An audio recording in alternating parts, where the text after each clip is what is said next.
Okay, I'm Arthur Lucas, a fellow of the Health Physics Society.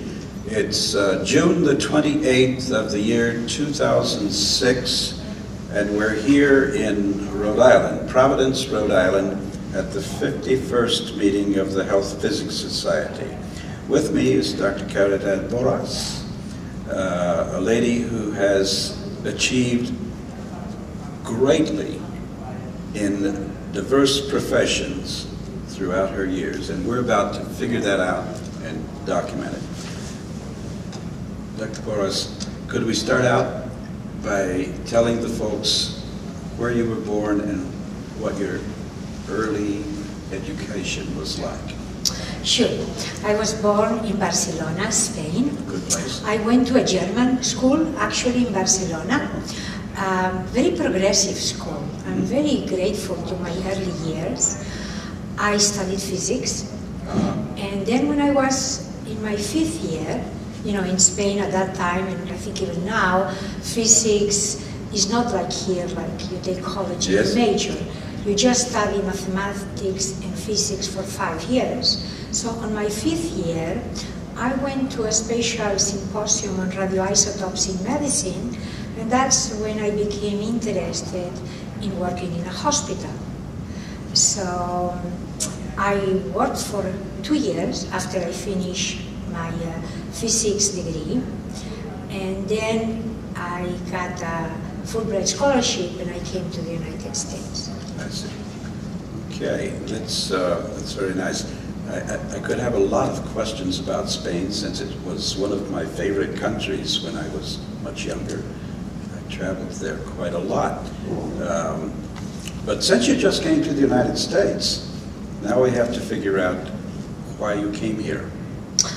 Oh, it was a Fulbright scholarship. Yeah, well, I thought that I had learned there in medical physics and health physics as much as I could learn. At that time, we are talking, I mean, I started working in 1964. There were no other medical physicists in Spain. So my knowledge in the area came from a chemist. They had a chemist that was doing some radiation measurements in the therapy machines, and from the radiation oncologist who had trained at Oak Ridge, actually.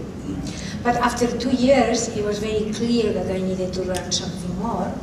I have to tell you that after 1 year, I asked for a scholarship to go to France and denied it to me. But then on the 2nd year, I asked both for a Fulbright scholarship and for the French scholarship, and I got both. And so I had to choose between France and the United States.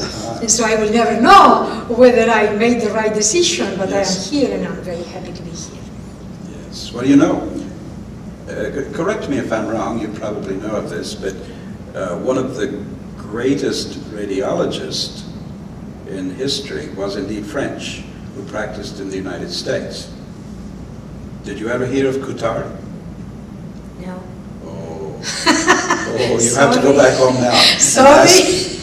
Well, it was Coutard who practiced in Colorado Springs who developed the first rate effects for the treatment of cancer. The reason for fractionation. I see. So when you say France, but you see, remember, I never made it there. Yeah. Okay. You see, if I had gone there, maybe I would have known the reply to your question. So where did you arrive with your Fulbright scholarship? Philadelphia, Jefferson. Okay, that's a good name. I was interested in radiation biology, so I worked with Bob Brent and Bob Gorson. But I have to tell you that soon I realized that my field was really in physics, not in biology. So, but I spent 7 years at Jefferson. I see. And from there, what did you really do with physics? Okay, well, I got my certification by the American Board of Radiology. Oh, that's a good one. I rotated among different areas, you know, nuclear medicine, radiation therapy, diagnostic imaging. I also, after 1 year, I realized the possibilities in the United States of doing my thesis, my PhD thesis, I had already done the coursework, so I asked permission to the University of Barcelona to do my thesis at Jefferson. Jefferson is a medical school, as you know. Yes. They don't give degrees in physics. I didn't want a degree in anatomy or biochemistry, which is what they really gave. Yes. So the University of Barcelona was quite willing, and the Fulbright scholarship, originally I had gotten it for 1 year, Yes. but they were very happy to extend it. And so I did actually my dissertation at Jefferson under both Bob Gorson and Bob Brand. It was about the radiobiological effects on the rat embryo when the mother was injected with astatine 211, which is an alpha emitter. I was very interested in that area. Yes. Remember, we are now in the 70s. Yes. There were no monoclonal antibodies. Had there been, I think my thesis would have been better and I would not have taken so much time. So after I finished my degree, I went back to Barcelona. The degree actually comes from the University of Barcelona, and I was very pleased that they actually invited Bob Gorson to be part of the panel, of the examining panel. So that was really very nice. Well, after that, I think I had worked enough in radiation biology, and I went back to physics. It's easier. Actually, it's easier. So I took a job at the West Coast Cancer Foundation in San Francisco. It was a consulting group, a private non-profit corporation called the West Coast Cancer Foundation. It was led by Mary Lou Merck, and I actually worked there for 14 years. I see. Okay. And what did this foundation do? They were involved in the measurement of radiation? Yes. We provided medical physics services in all the areas. We were 5 medical physicists, 3 dosimetrists, and a couple of technicians. And again, this is the 70s. I mean, now in the United States there are many groups like that, but I think at that time it was quite novel. And well, perhaps I shouldn't say that, but I think it was very high quality that we were offering to community hospitals. I think you're correct. I mean, it was and it was very good because the expertise of the different physicists was very different. So when the hospital wanted shielding, a shielding calculation, Mary Lou was better than me. When they wanted an evaluation of the CT scanner, I may have been better than one of my colleagues. So depending on what had to be done, the medical physicist responding was different. So I thought that was a very valuable experience. And I had at that time an assistant professorship at the University of California, so I was able to teach residents. Also for a while I had a visiting scientist status in the Lawrence Berkeley Laboratory, so I was doing some research. So those were years that I remember very fondly. I was trying to fetch, see, I'm a lot older than you, so my mind goes slowly. I was trying to remember if I knew any of the people in this cancer group, but for the moment I can't remember. Jerry Bath, Sim Cantrill, those were the radiation oncologists. Yes, Cantrill. Jerry Green. Don't know him. I mean, they all came from the University of California, from Mount Zion. Mm-hmm. And then they created this foundation, non-profit. Yes, I see. Now, as time went on, you became you started out as a very international person. As time went on, you became more and more of an international person, as I gather. Yeah, well, even when I was in California, in San Francisco, I was the chair of the AAPM International Affairs Committee. So I already had some, international relations, and I did some work internationally. And then one day in 1987, Jerry Hanson, who was the regional advisor of radiological health at the Pan American Health Organization, called me and said, I am going to Geneva to the World Health Organization headquarters. Do you want my job? So I did apply, and I mean, you know, I had to go to an interview. I mean, it was not that easy, but I did get it. So in '88, I became the regional advisor for radiological health. And then my life changed, because now my responsibilities were mostly in radiological health, not in medical physics. Yes. And also, well, I was responsible for health physics, especially training and advising the ministries of health of the Americas. So I got then very close to the International Atomic Energy Agency, of course to the World Health Organization headquarters, and I worked internationally for the last 14 years until I retired in 2003. I see, so you have retired. Well, I have retired from PAHO. I don't think I have retired, but I am now a consultant. None of us ever do we? Yes, no. Not if we like the field so much. Yes, and so you as you moved with other countries, you taught courses or certain lectures? Yes, yes, and mainly on medical health physics. I always stayed in the medical field. Yes, like treatment planning for cancer. But a lot detection. of regulatory lectures, because we found out that very few of these countries have an infrastructure. Yes. And you cannot start on the top. You really have to train the people. Yes. You know, what are the biological effects of radiation? What kind of legislation they should adopt? Who should be the regulatory authority? What are the functions of that authority? What are the responsibilities?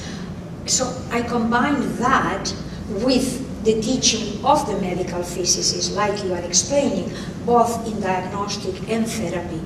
So I think I gave more than 150 courses in about 16 years. I enjoy It's a large teaching. amount, yes. Well, teaching is good. Yes. Teaching is good. And medical physics is good. Do you know that I'm an AAPM member? Oh, well, of course. I do know you. 10 years yes, before you. Yes, I know you. It's pretty exciting. Yes. And I really don't, well, I know why, but so. But you have worked in dosimetry mostly. Yes. Yeah. Yes, I have indeed. And not, well, I did some clinical work, not a lot. But I'm very interested in particular in the South American countries and whatnot, because they're sort of part of us. And so in this Pan American World Health Organization, it's called the Pan American Health Organization. Oh. It is actually the oldest public health organization. It started in 1902. So really? So they celebrated 100 years, about at the time I was retiring. It's interesting because, you know, the World Health Organization started in 1948. It's much longer. And so they wanted regional offices, and they thought, now what are we going to do? So clearly, this was an organization already established. They asked them to become the regional office for the Americas of the World Health Organization without losing their independence and their identification. So it's very interesting because PAHO, yes. The acronym is PAHO, is both a specialized agency of the Organization of American States and a member of the United Nations as the regional office for the Americas of WHO. So it's a dual capacity and very interesting. I understand in particular the difficulty for a typical American to serve in this role, because we typical Americans do not learn other languages well. And have been particularly embarrassed in trying to teach in South America. And so I think your expertise in language must surely have been a great asset here. No doubt.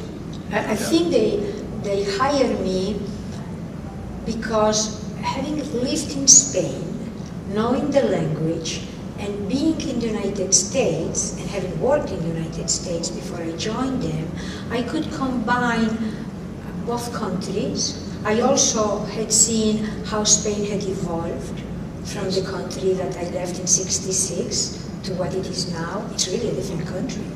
So it could be a model for some of these developing countries that are now undergoing this process. And maybe they can skip steps in between.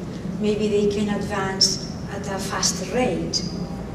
So it is very useful to have lived in different countries and in different cultures. Now, do you find one country more advanced than the other in South America? I understand Spain fairly well, that they're quite advanced. You mean in medical physics or health physics? Yeah, medical physics. I'm a medical physics person today. Yes, me too. Well, you know, countries like Mexico, Argentina, Brazil, Yes. that are so large, and they have so many applications of ionizing radiation. They have more medical physicists, especially Brazil. And I have to say that the role that John Cameron played in Brazil when he was there was very important, because after he was there is when the society formed. And they have several hundreds of physicists, you know, like 500 medical physicists. Of course, it's a very large country. Yes. So it's the one that has the profession more developed. Well, Brazil is at the moment one of the great resources for young people to us in the United States just now. We have people coming from Brazil to study in our schools and this and that. And yes, you are correct. A lot of this started with John Cameron's first visits there. Yes. And eventually the first dosimetry conference there, and people coming and going. So it's really interesting to note how single individuals can influence these huge programs. Yes, but Brazil is a Portuguese speaking. Yeah, so I now understand Portuguese. But when I taught there, I always taught in Spanish. They have no problem. They actually understand Spanish better than Spaniards understand Portuguese. So, in medical physics in these countries, what's the primary measurement of dose? How do you handle it? Oh, most of the medical physicists in these countries work in radiation therapy. Yes. And the International Atomic Energy Agency, the World Health Organization, they have a network of secondary standards dosimetry laboratories, the so-called SSDLs. They provide calibration for their ionization chambers and electrometers. And also there is a program that when I was at PAHO, I was administering for these countries, which consists in sending periodically TLDs, you know, to check the absorbed dose at a certain depth.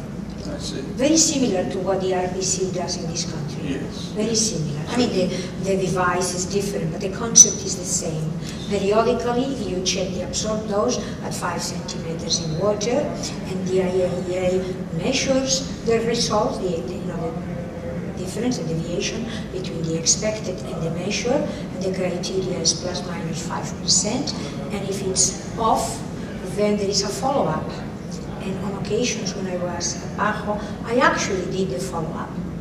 I have to tell you that most of the times I found out that the problem was that they had not placed the dosimeters in the proper position. Yes. However, and I don't know whether this is appropriate to tell now, but there was one time in one country where systematically we were finding dosimetry errors of the order of 30%. And I would go, it was underdoses. Yes. This is the problem always. If it's overdose, you immediately see an effect. If it's underdose, you may not, unless you have a large number of patients. So I would go and talk to the radiation oncologist and say, look, I cannot tell you that you have a real dosimetry error. All I can tell you is that the dose that we are measuring through this TLD reading appears to be off, and we don't know whether this is just this measurement or whether the patients are receiving the wrong dose. Well, the radiation oncologist didn't believe the measurement. And I don't want to enter in the details, but eventually, when they recalibrated the unit, they had two units. They had Ferratron 80, and then they had an Alcyon 2. One of the units, as you probably know, has minutes and decimals of minutes. The other one has minutes and seconds. Oh, yes. Okay, so you know what I'm talking about. The medical physicist put 0.3, which is 18 seconds, yes. right? And instead, when he did the calculations, he assumed that it was half a minute, which is 30 seconds. So just the error. There were other errors. 115 patients were overexposed, and I was the one that actually did the calibration of the cobalt unit and found out the error. So part of my role when I was at Bajo was to investigate accidental overexposures or just accidents. It was not only in the medical field, I was also involved in the irradiator in El Salvador. Yes, yes. So I was there also checking it. So it was a very exciting life where I did a lot of things, medical physics and health physics and a lot of teaching. Yes, I can imagine. We also have here in the United States, we have a similar exciting life. You just reminded me of an incident at many years ago at a hospital here in the United States, let's say, and it was off by the calibration was off by 16%, and a simple evaluation determined that the timer, which was in the United States on 60 hertz power, was a 50 hertz timer. I see. Yeah. Now, I'm thinking back, so as you're talking, I'm thinking, do people believe you? Are they angry when you find something? Because in health physics, a lot of people are angry when you find something wrong. Well, I really did not do anything wrong.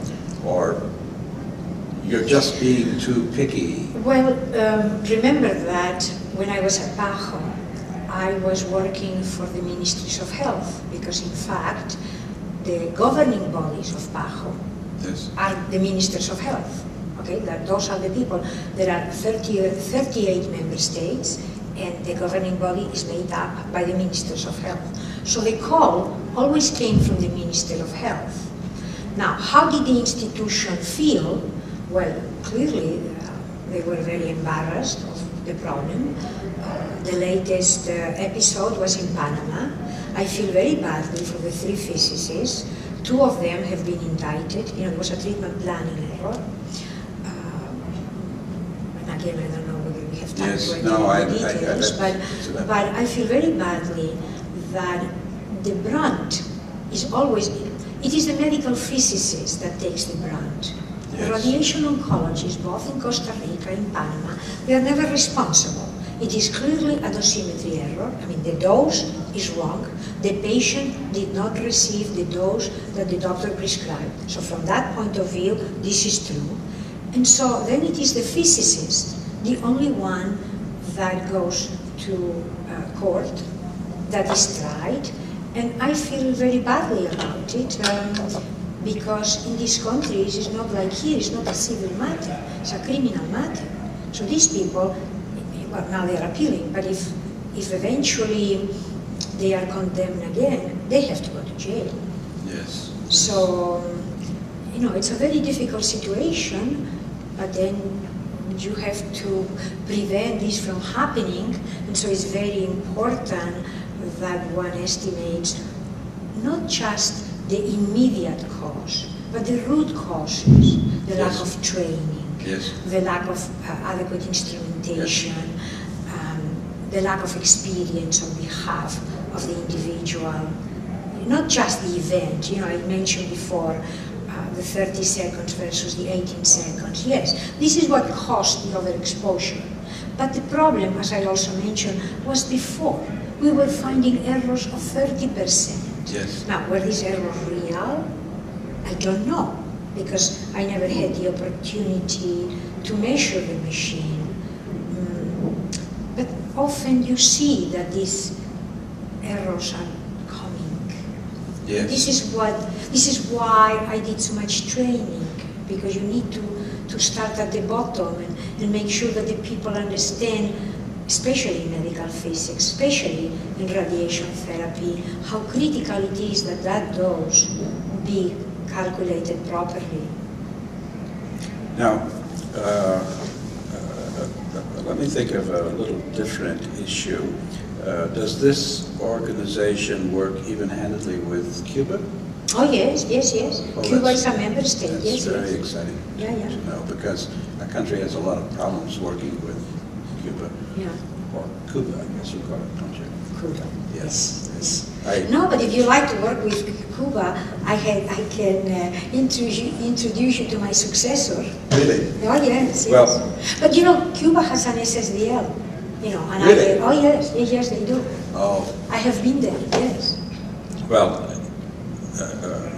I'm not here to tell my story. Oh, but- well, it's maybe very but interesting. We met at an IAEA event in Montevideo, Yes.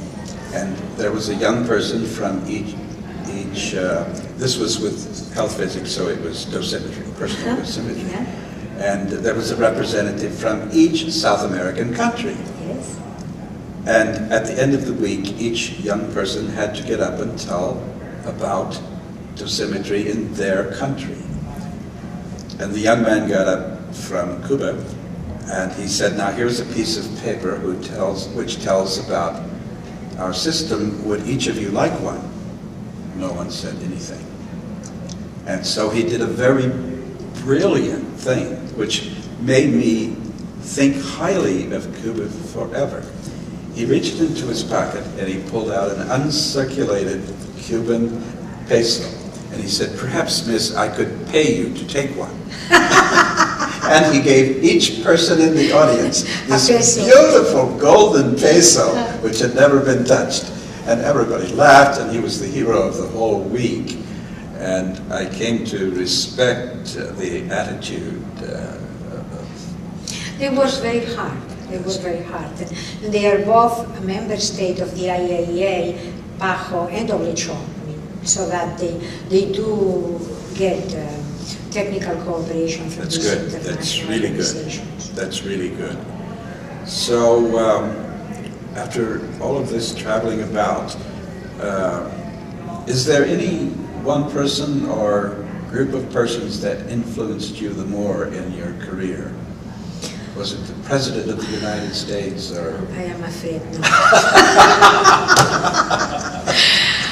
Well, maybe Bob Gorson. Maybe Bob Gorson. I always consider that he's like my second father. Yes. Yes, He's a very good guy. yes, yes.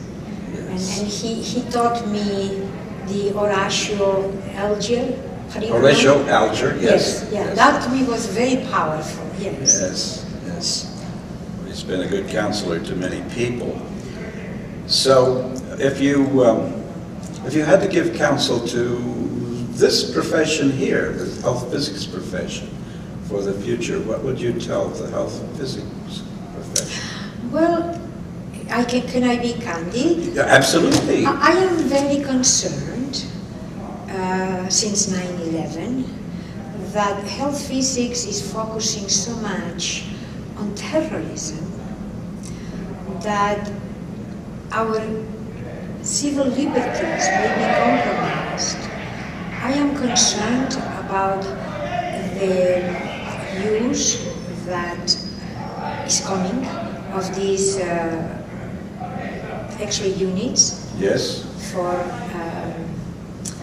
it's not just the backscatter. I'm concerned about the transmission as well. Yes. As a screening tool in airports, they will Yes. be in hotels. They will be in all the public buildings in Washington. You see, I live in Washington. And every time that I enter into a public building, I have to go through a metal detector and my things go through an X-ray machine. I am afraid that eventually, because of all the development, we are going to change and we are all going to go through X-ray machines. And I'm concerned a little bit. I think we are losing the sense of what is critical and what is not. And that we are spending, as you know, the United States, a lot of money in these anti-terrorist activities rather than spending the money in research, in training, in basic health physics. And I'm a little bit concerned about that. So if I were to give some advice to young physicists here, you know, entering the field of health physics, I would say that certainly in the medical field, I don't know anything about the nuclear energy field, so I should not comment on that. But certainly there is a great need in the medical field for good health physicists. And so I would hope that there is emphasis placed on that more than in these anti-terrorism activities, which I have some worries about. I appreciate that very much, and thank you for saying that. Is there anything else you would like to say to the people who might finally see us here together on this film? Well, and you can go worldwide to any profession. Well, it's, I would encourage the teaching of mathematics and physics in high school.